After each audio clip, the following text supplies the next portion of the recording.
Sir നമസ്കാരം.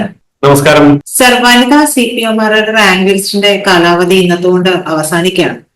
അപ്പൊ അവര് ഉപ്പിൽ ഒറ്റക്കാലിൽ നിന്നുമൊക്കെ ഒരുപാട് സമരമുറകളിലൂടെ ഈ കഴിഞ്ഞ ദിവസങ്ങളിൽ അത്രയും കടന്നുപോകും. പക്ഷെ ഈ കഴിഞ്ഞ ദിവസം കുറച്ചു പേർക്ക് അഡ്വൈസ് മെമ്മോ നൽകിയെന്ന് ഒഴിച്ചാൽ ബാക്കിയൊന്നും ഈ സർക്കാർ കൃത്യമായ ഒരു മറുപടി ഒന്നും നൽകിയിട്ടില്ല. സത്യത്തിൽ ഈ സമരം നടത്തുന്നത് കൊണ്ട് അവർക്ക് എന്തെങ്കിലും ഗുണമുണ്ടോ, അതല്ലെങ്കിൽ ഇത് എന്താ പറയാ, ഈ സർക്കാർ ഈ സമരമാർഗങ്ങളെ ഒന്നും കാണാതെ പോകുന്നതിന് പിന്നിൽ എന്താണ്? ഇവരും ഇതേപോലെയുള്ള എന്തെങ്കിലും വിഷയങ്ങളിലൊക്കെ എത്രയോ സമര നാടകങ്ങൾ CPM നടത്തിയിട്ടുണ്ട്. പക്ഷെ അവർ ഭരിക്കുമ്പോൾ അവർക്ക് മുന്നിൽ ഒരു സമരവുമായി ഒരാൾ വന്നിട്ടുണ്ടെങ്കിൽ നിഷ്കരുണം തള്ളിക്കളയുന്ന ഒരു അവസ്ഥ. പിണറായിയുടെ കണ്ണിൽ സത്യത്തിൽ മക്ത കുത്തിയൊന്ന് ഇടയ്ക്ക് ഞാൻ ആലോചിക്കാറുണ്ട്. സത്യത്തിൽ അതാണോ? പിണറായി സർക്കാരിന് കൃത്യമായ ഒരു നയം എല്ലാ കാര്യത്തിലും ഉണ്ട്. അത് വളരെ വ്യക്തവുമാണ്. അക്കാര്യത്തിൽ രാജ്യത്ത് നിലവിലിരിക്കുന്ന നിയമങ്ങളോ സാമാന്യ മര്യാദകളോ പാലിക്കാൻ കമ്മ്യൂണിസ്റ്റ് മാർക്സിസ്റ്റ് പാർട്ടി ബാധ്യസ്ഥമല്ല. കാരണം നിയമങ്ങൾ, സാമാന്യ മര്യാദകൾ, ധാർമ്മികത ഇതൊക്കെ മാർക്സിയൻ പ്രത്യയശാസ്ത്രത്തിന് എതിരാണ്. അതുകൊണ്ട് നമ്മൾ അതൊന്നും അവിടെ നിന്ന് പ്രതീക്ഷിക്കേണ്ടതില്ല. ഒന്നാം പിണറായി സർക്കാർ കാലാവധി പൂർത്തിയാക്കുമ്പോൾ 46,000 പേരാണ് റാങ്ക് ലിസ്റ്റിൽ PSC പട്ടികയിൽ ഉണ്ടായിരുന്നത്. 46,000 പേർ 5 വർഷക്കാലമായി കാത്തിരുന്നു ജോലി കിട്ടും എന്നുള്ള ഉത്തമമായ പ്രതീക്ഷയിൽ. പക്ഷെ കാലാവധി പൂർത്തിയാകുമ്പോൾ 6,000 പേരെ മാത്രം നിയമിക്കുകയും 40,000 പേരുടെ റാങ്ക് ലിസ്റ്റ് റദ്ദാക്കുകയും ചെയ്ത ചരിത്രമാണ് ഒന്നാം പിണറായി സർക്കാരിന് ഉള്ളത്. ഇപ്പോൾ രണ്ടാം പിണറായി സർക്കാർ 4 വർഷം പൂർത്തിയായി. ഇനിയിപ്പോൾ 1 വർഷം കൂടി കഴിയുമ്പോൾ കാലാവധി പൂർണ്ണമാകും. ഈ 4 വർഷം കടക്കുമ്പോൾ ധനകാര്യമന്ത്രി ബാലഗോപാലൻ ബജറ്റ് പ്രസംഗത്തിൽ പറഞ്ഞ ഒരു വസ്തുതയുണ്ട്. നാളിതുവരെയുള്ള കഴിഞ്ഞ 4 വർഷക്കാലത്തിനിടയിൽ ഞങ്ങൾ സ്ഥിര നിയമനം നൽകിയത് 8,428 പേർക്കാണ്. കൂടാതെ 36,400 പേരെ താൽക്കാലികമായി നിയമിക്കുകയും ചെയ്തു. ഇവിടെ ഈ സ്ഥിര നിയമനം, താൽക്കാലിക നിയമനം, ഇത് തമ്മിലുള്ള ഒരു വ്യത്യാസം നമ്മൾ മനസ്സിലാക്കേണ്ടതായിട്ടുണ്ട്. എന്താണ് സ്ഥിര നിയമനം, എന്താണ് താൽക്കാലിക നിയമനം? സ്ഥിര നിയമനം നടത്തുമ്പോൾ അവിടെ കൃത്യമായി സംവരണ മാനദണ്ഡങ്ങൾ പാലിക്കണം. വയസ്സിന്റെയും യോഗ്യതയുടെയും കാര്യത്തിൽ എല്ലാ കാര്യങ്ങളും പാലിക്കണം. എന്നാൽ താൽക്കാലിക നിയമനം നടത്തുമ്പോൾ സംവരണം നോക്കേണ്ടതില്ല. അതേപോലെ പ്രായം, വിദ്യാഭ്യാസ യോഗ്യത എന്നീ കാര്യങ്ങളും നോക്കേണ്ടതില്ല. ചുരുക്കി പറഞ്ഞാൽ വളരെ കുറച്ചുപേരെ സ്ഥിര നിയമനത്തിലൂടെ PSC റാങ്ക് ലിസ്റ്റിലൂടെ നിയമിക്കുകയും മഹാഭൂരിപക്ഷം പേരെയും പിൻവാതിലിൽ കൂടി നിയമിക്കുകയും ചെയ്യുന്നതിനാണ് താൽക്കാലിക നിയമനം എന്ന് പറയുന്നത്. താൽക്കാലിക നിയമനം കിട്ടിക്കഴിയുന്ന ഒരു വ്യക്തി 5 വർഷം മുതൽ 10 വർഷം വരെ മാർക്സിസ്റ്റ് പാർട്ടിയുടെ അടിമയായി ജീവിക്കേണ്ടിയും വരും. പാർട്ടി പറയുന്ന പിരിവെല്ലാം കൊടുക്കണം, പാർട്ടി പറയുന്ന സമ്മേളനങ്ങളിൽ പോയി കസേരകൾ നിറയ്ക്കണം, പാർട്ടിയുടെ പ്രകടനങ്ങളിലെല്ലാം പങ്കെടുക്കണം, പോസ്റ്റർ ഒട്ടിക്കണം, കൊടി പിടിക്കണം, മുദ്രാവാക്യം വിളിക്കണം.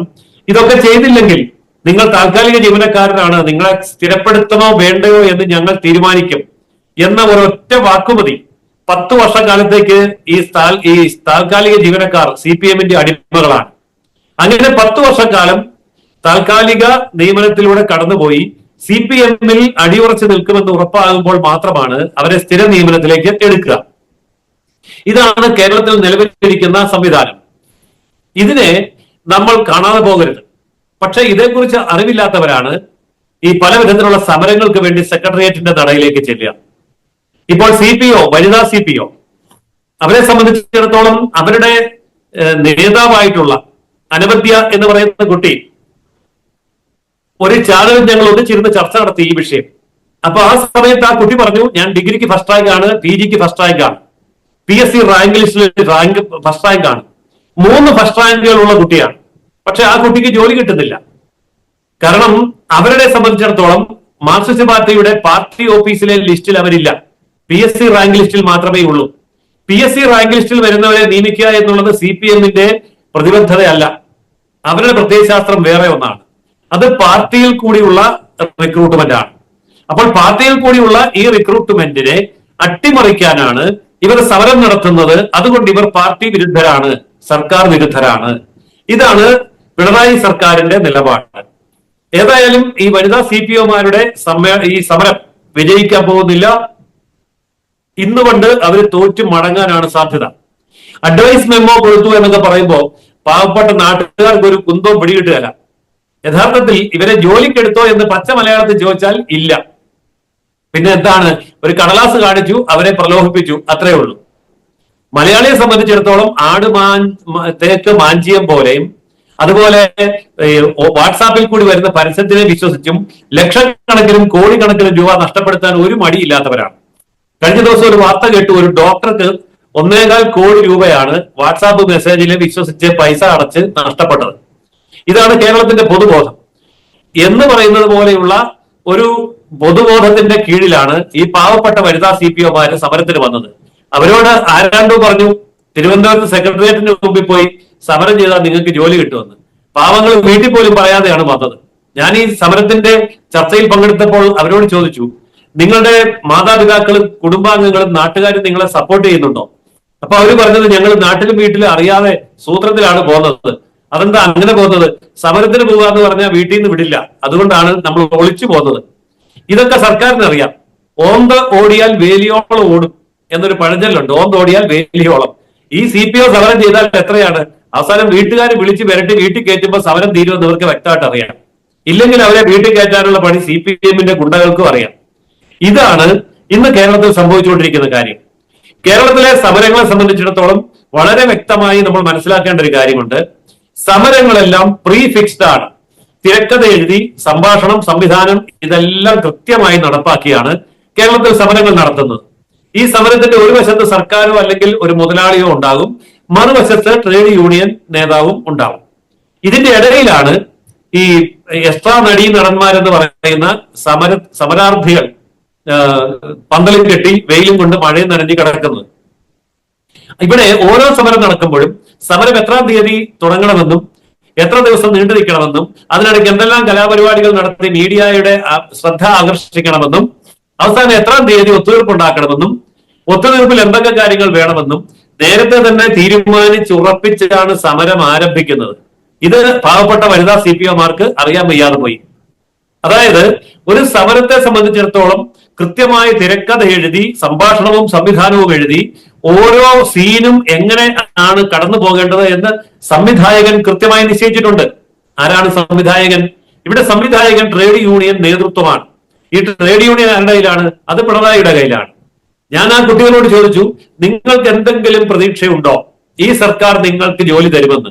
അപ്പോൾ ആ കുട്ടികൾ അപ്പോഴും പറയുന്നത്, ഞങ്ങൾ ഇടതുപക്ഷമാണ്, ഇടതുപക്ഷം ഹൃദയപക്ഷമാണ്, ഞങ്ങളുടെ മുഖ്യമന്ത്രിയിൽ ഞങ്ങൾക്ക് ഉറച്ച വിശ്വാസമാണുള്ളത്. അപ്പോൾ 48 മണിക്കൂർ സമയം. അപ്പൊ ഞാൻ 2 ദിവസം മുമ്പാ ചർച്ച ചെയ്തത്. ഞാൻ ആ കുട്ടികളോട് ചോദിച്ചു, 48 മണിക്കൂറാണ് ഇനി ബാക്കിയുള്ളത്, ഇതിനിടയിൽ നിങ്ങൾക്ക് ജോലി കിട്ടുമെന്നാണോ പ്രതീക്ഷിക്കുന്നത്? അപ്പോൾ ആ കുട്ടി പറഞ്ഞത്, ഈ നേതാക്കന്മാരൊക്കെ ഞങ്ങളെ മോളെ എന്നാണ് വിളിക്കുന്നത്, എന്തോ ഒരു പിതൃനിർവിശേഷമായ വാത്സല്യമാണ്. അപ്പൊ അവരൊക്കെ നല്ല മനുഷ്യരാണ്, തീർച്ചയായിട്ടും അവർ ഞങ്ങളെ ചേർത്ത് പിടിക്കുമെന്നാണ് ഞങ്ങളുടെ ഉറച്ച വിശ്വാസം എന്നാണ്. ഞാൻ പറഞ്ഞു, 2 ദിവസം കഴിയുമ്പോൾ നിങ്ങൾ ഈ അനുഭവം നിങ്ങൾക്ക് മനസ്സിലാവും, കേരളത്തിന്റെ ചരിത്രം നിങ്ങൾ പഠിക്കേണ്ടതുണ്ട് എന്ന് ഞാൻ പറഞ്ഞു. ഇന്നിപ്പോൾ നമ്മൾ കാണാൻ പോകുന്ന കാഴ്ച അതാണ്. ഇതിന് തൊട്ടടുത്ത് വേറൊരു സമരം നടക്കുന്നുണ്ട്, ആശാസമരം. അതിന്റെയും അവസ്ഥ ഏതാണ്ട് ഇതേ അവസ്ഥയിലേക്കാണ് വരാൻ പോകുന്നത്. കാരണം അത് CPM സ്പോൺസേഡ് സമരമല്ല. CPM സ്പോൺസർ ചെയ്യാത്ത എല്ലാ സമരങ്ങളെയും പൊളിച്ച് വീട്ടിൽ വിടുക എന്നുള്ളത് ഭരണകക്ഷിയുടെ മുഖ്യമന്ത്രിയുടെ ഭരണകൂടത്തിന്റെ നിലപാടാണ്. അതുകൊണ്ട് ഇത്തരത്തിലുള്ള സമരം കൊണ്ടൊന്നും ഒരിടത്തും എത്താൻ പോകുന്നില്ല എന്നുള്ളതാണ് എനിക്ക് പറയാനുള്ളത്. PSC പിരിച്ചുവിട്ടൂടെ സർ? ഈ മാറി മാറി വരുന്ന ഇടത് വലത് മുന്നണികൾ ഉള്ളപ്പോഴൊക്കെയും ഇത്തരത്തിൽ സമരം നടക്കുന്നുണ്ട്. എന്തിനാണ് ഈ PSC എന്ന് പറഞ്ഞു വെച്ചുകൊണ്ടിരിക്കുന്നത്? സത്യം ഈ കുറെ പേർക്ക് ഇത്രയേറെ ലക്ഷങ്ങൾ ശമ്പളം കൊടുക്കുകയും അവരുടെ ഇഷ്ടക്കാർക്ക് ഈ ശമ്പളം കൊടുക്കാനും വേണ്ടി മാത്രം ഒരു PSC എന്ന് പറയുന്നത് പോലെയല്ല. PSC എന്ന് പറയുന്നത് പിരിച്ചുവിടാൻ പറ്റില്ല. കാരണം PSC ഒരു അവശ്യ സർവീസാണ്. അതിന്റെ ഫുൾ ഫോം നമ്മൾ ധരിക്കുന്ന പോലെ പബ്ലിക് സർവീസ് കമ്മീഷൻ അല്ല, പെമ്പിള സർവീസ് കമ്മീഷനാണ്. അതായത് CPM-ന്റെ MLA-മാർ, മന്ത്രിമാർ, MP-മാർ, നേതാക്കന്മാർ ഇവരുടെ ഭാര്യമാർക്ക് സർക്കാർ സർവീസിൽ കയറ്റാൻ വേണ്ടിയിട്ടുള്ള ഒരു സംവിധാനമാണ് PSC. ഇതിന്റെ എത്ര വേണമെങ്കിൽ തെളിവുകളുണ്ട്, കോടതിയിൽ പോയ ചരിത്രങ്ങളുമുണ്ട്. അപ്പോൾ PSC-യിൽ കൂടി ജോലി കിട്ടണമെങ്കിൽ CPM-ന്റെ ഭാര്യ, CPM പ്രവർത്തകന്റെ ഭാര്യ ആയിരിക്കണം, മകളായിരിക്കണം, പെങ്ങളായിരിക്കണം, അങ്ങനെ എന്തെങ്കിലുമൊക്കെ ചില ജോലികൾ വേണം, യോഗ്യതകൾ വേണം. ഇതാണ് കേരള PSC എന്ന് പറയുന്നത്. അതല്ലാത്തവരുടെ റാങ്ക് ലിസ്റ്റ് റദ്ദാകും. ഇതല്ലേ നമ്മൾ കണ്ടുകൊണ്ടിരിക്കുന്നത്. പിന്നെ PSC പിരിച്ചുവിട്ട വേറൊരു വലിയ പ്രശ്നമുണ്ട്. PSC മെമ്പർമാർ 21 പേരുണ്ട്. ഉത്തർപ്രദേശിന് കേരളത്തിന്റെ 10 ഇരട്ടി ജനസംഖ്യയുണ്ട്. അവിടെ PSC മെമ്പർമാർ 5 പേരേ ഉള്ളൂ. ഇവിടെ 21, 4 ഇരട്ടിയാണ്. 4 ഇരട്ടി. മാത്രമല്ല അവർക്ക് ഇന്ത്യൻ പ്രധാനമന്ത്രിയേക്കാൾ കൂടുതൽ ശമ്പളവും ഉണ്ട്. അപ്പൊ ഇന്ത്യൻ പ്രധാനമന്ത്രിയേക്കാൾ കൂടുതൽ ശമ്പളം മേടിക്കുന്ന 21 പേരെ വെച്ചിരിക്കുന്ന എന്തിനാണ്? ഈ പാവങ്ങൾക്ക് ഈ ശമ്പളമൊന്നും വീട്ടിൽ കൊണ്ടുപോകാൻ പറ്റില്ല. ലക്ഷക്കണക്കിന് രൂപ ശമ്പളം മേടിച്ച് CPM-ന്റെ ഖജനാവിലേക്ക് അടയ്ക്കണം. ഇല്ലെങ്കിൽ കൊടിവെച്ച കാറ് നഷ്ടപ്പെടും. PSC മെമ്പർ എന്നുള്ള പകിട്ട് പോകും. ഇതറിയാവുന്നത് കൊണ്ട് ഈ വലിയ ശമ്പളം എഴുതി വാങ്ങിച്ചിട്ട് അത് നേരെ CPM-ന്റെ ഖജനാവിൽ അടച്ച് വല്ല നക്കാപ്പിച്ചയും മേടിച്ച് ബാക്കി ഉദ്യോഗാർത്ഥികളെ പിഴിഞ്ഞ് ആണ് ഈ PSC മെമ്പർമാർ ജീവിക്കുന്നത്. ഈ PSC മെമ്പർമാരാകാൻ വേണ്ടിയിട്ടും അവർ പാർട്ടിക്ക് കപ്പം കൊടുക്കുന്നുണ്ട്. പാർട്ടിക്ക് പൈസ കൊടുത്തിട്ടാണ് PSC മെമ്പർമാരാകുന്നത്. എന്നിട്ട് ഇവരുടെ ശമ്പളം കിട്ടുമ്പോൾ അതിൽ നിന്നുള്ള ഓഹരി ഇതിലേക്ക് കൊടുക്കുകയും ചെയ്യണം. അതെ അതെ. അപ്പൊ PSC മെമ്പർ ആയി തീരുക എന്നൊക്കെ പറയുന്നത് വലിയ പണച്ചെലവുള്ള കാര്യമാണ്. വലിയ വില കൊടുക്കേണ്ടി വരും PSC മെമ്പർ ആകാൻ വേണ്ടി. അപ്പോൾ ആ വില വസൂലാക്കാവുന്ന രീതിയിൽ പ്രവർത്തിക്കേണ്ടിയും വരും. ഇത് കേരളം നേരിട്ട് അനുഭവിച്ചുകൊണ്ടിരിക്കുന്ന കാര്യമാണ്. പൊതുജനങ്ങളാണ് ചോദിക്കേണ്ടത് ഈ ചോദ്യം. എന്തിനാണ് PSC? എന്തിനാണ് ഒരു PSC മെമ്പർ ആവുന്നത്? ഈ ചോദ്യം പൊതുജനങ്ങൾ ചോദിക്കുന്നില്ലല്ലോ. ആ ചോദിക്കുന്നത് വരെ ഈ കൊള്ള തുടരുക തന്നെ ചെയ്യും. നന്ദി സർ.